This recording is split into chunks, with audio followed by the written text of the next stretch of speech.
Hello friends, என்னோடய students நிறைய பேர் இந்த அக்கௌண்ட் ஹேண்ட்லிங்கை பற்றி பேச சொல்லியிருந்தாங்க. ஏன்னா இதில் நிறைய பேர் அக்கௌண்ட் ஹேண்ட்லிங் காசு கொடுத்துட்டு வாரத்துலேயே 5 லட்சம் 6 லட்சம் அப்படின்னு விட்டுருக்காங்க. ஸோ அதை பற்றி ஒரு அவேர்னஸ் வீடியோக்காக தான் இது க்ரியேட் பண்ணுறேன். ஓகேங்களா? இந்த அக்கௌண்ட் ஹேண்ட்லிங் ஃபஸ்ட்டு இல்லீகலுங்க. நமக்கு மற்றவங்களோட அக்கௌண்ட்டில் ட்ரேட் பண்ணுறதுக்கு பர்மிஷன் கிடையாது. அப்படி இருக்கும்போது இந்த அக்கௌண்ட் ஹேண்ட்லிங் பண்ணுறதே ஃபஸ்ட்டு தப்பு. இன்னொன்று, ஜென்ரலாக நம்ம ஒரு ட்ரேட் எடுக்கும்போது ஒரு ஹியூஜ் அமௌண்ட்டை போட்டுட்டோம் அப்படின்னா நம்மளால் ஸ்க்ரீன் ஆஃப் பண்ணிட்டு இருக்க முடியாது. கரெக்டுங்களா? அட்லீஸ்ட் அது ஸ்க்ரீனில் என்ன நடக்குது அப்படிங்கிறத பார்த்துருக்கலாம். ஸ்டாப் லாஸ் போட்டிருப்போம், டார்கெட் வச்சுருப்போம். ஆனால் நம்மளால் ஸ்க்ரீனை ஆஃப் பண்ணி வைக்க முடியாது. ஏன் அப்படின்னா உள்ளே இருக்கிறது நம்மளோட காசு. உள்ளே என்ன நடந்துகிட்ருக்குன்னு நம்ம பார்த்துட்டே இருக்கணும். எவ்வளோ எக்ஸ்பீரியன்ஸான ட்ரேடராக இருந்தால் கூட அந்த ஸ்க்ரீனை ரொம்ப நேரம் ஆஃப் பண்ணி வைக்க முடியாது. இது ஒரு விஷயம். இப்போது நம்ம எடுத்த ட்ரேடுக்கு நமக்கு தெரியும் இவ்வளோ தான் லாஸ், இவ்வளோ தான் டார்கெட் அப்படிங்கிறது தெரியும். இருந்துமே நம்மளால் என்ன பண்ண முடியாது, ஸ்க்ரீனாக ஆஃப் பண்ணி வைக்க முடியாது. கரெக்டுங்களா? அந்த ட்ரேடு முடிகிற வரை நமக்குள்ளே ஒரு சின்ன டென்ஷன் இருந்துக்கிட்டே இருக்கும். அப்படி இருக்கும்போது ஒரே நேரத்தில் 10 பேரோட அக்கௌண்ட்டில் எப்படி நம்மளால் ட்ரேட் எடுக்க முடியும்னு நீங்கள் நினைக்கிறீங்க? ஸோ பண்ண பாசிபிளே கிடையாது. கரெக்டாக?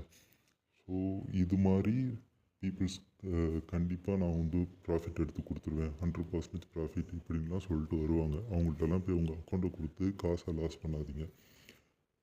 நீங்கள் அப்படி பண்ணுறதுக்கு பதிலாக அட்லீஸ்ட் ஒவ்வொரு லாட்டாக போட்டு நீங்கள் ட்ரேட் எடுத்தால் கூட நீங்கள் கொஞ்ச நாளில் அதை கற்றுப்பீங்க. ஓகேங்களா? இதை கற்றுக்கிறது பெரிய விஷயம்லாம் கிடையாது. சில சின்ன சின்ன விஷயங்கள் தான், நம்ம கவனிக்காத சின்ன சின்ன விஷயங்கள் தான் இந்த மார்க்கெட்டுக்கு தேவை. அதை கவனிக்க ஆரம்பித்தாலே நீங்கள் வந்து ட்ரேட் எடுக்க ஆரம்பிச்சிருவீங்க. அதுக்கு கொஞ்சம் நாட்கள் ஆகும்.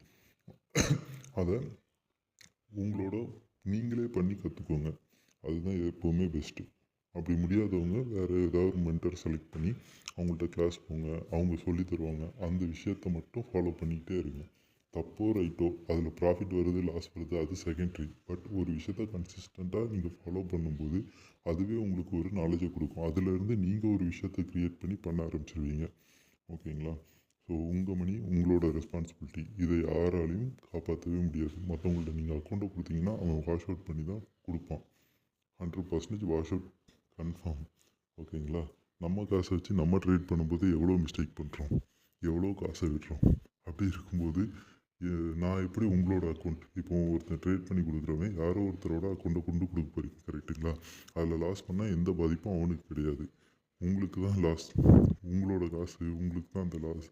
அது லாஸ் ஆகிறதுனால லைஃப்பில் வரக்கூடிய பிரச்சனை எல்லாத்தையும் நீங்கள் தான் ஃபேஸ் பண்ண போகிறீங்க. அவன் அதை பற்றி கவலைப்பட போகிறதே கிடையாது.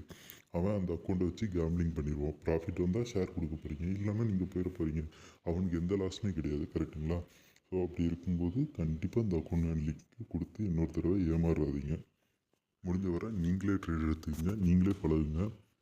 சின்ன சின்ன விஷயத்தில் மார்க்கெட்டில் என்ன நடக்குது அப்படிங்கிறத நோட்டீஸ் பண்ணுங்கள். இப்படி நோட் பண்ணும்போதே உங்களுக்கு அதுலேருந்து ஒரு நல்ல நாலேஜ் கிடைக்கும். இன்றைக்கி உடனே உங்களால் ப்ராஃபிட் எடுக்க முடியலைனாலும் சில மாதங்களில் நீங்கள் இதை வந்து நல்லா கற்றுப்பீங்க, நல்லா ட்ரேட் எடுக்க ஆரம்பிச்சிருப்பீங்க. ஓகேங்களா?